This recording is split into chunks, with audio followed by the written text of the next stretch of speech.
এই মুহূর্তে আমি তানপুরার মানে ডিজিটাল তানপুরাতে আমি সিতে স্কেল সেট করেছি। এবং তার সাথে যদি আপনারা একটু ভালো গান করতে চান তাহলে অবশ্যই অনেক প্র্যাকটিস করতে হবে আমি জানি, কিন্তু অবশ্যই এখন যে টপিকটা শেয়ার করছি এই প্র্যাকটিসটা কখনোই স্কিপ করবেন না। শুরুতে আওয়াজটা শুনছেন, ভালো করে পেট ফুলিয়ে দম নেবেন, আর তারপরে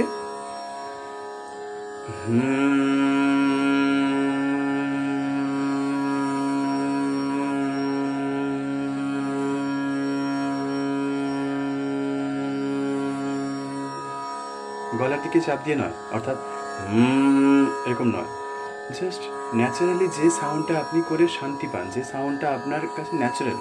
আমি এভাবে কথা বলছি, এটা আমার ন্যাচারাল অ্যাপ্রোচ। আমি এইভাবে কথা বলছি, এটা আমার ন্যাচারাল অ্যাপ্রোচ নয়। সিমিলারলি এই রেয়াজটা করার সময় বা এই প্র্যাকটিসটা করার সময়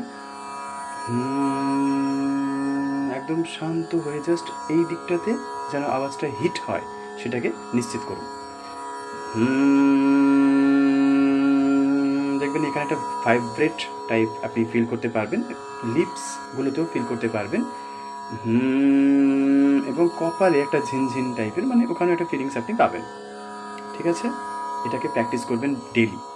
দেখবেন আপনার কথা বলার স্টাইলের মধ্যে ইমপ্রুভমেন্ট আসছে। আপনি গান করুন বা না করুন, প্রত্যেকজনকেই নিজের অনুভূতি প্রকাশ করার জন্য কথা বলতে হয়।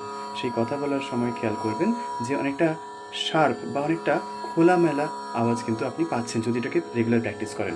7 দিন 8 দিন প্র্যাকটিস করার পরে এখানে কিন্তু আমাকে ফিডব্যাক দেবেন। টাটা।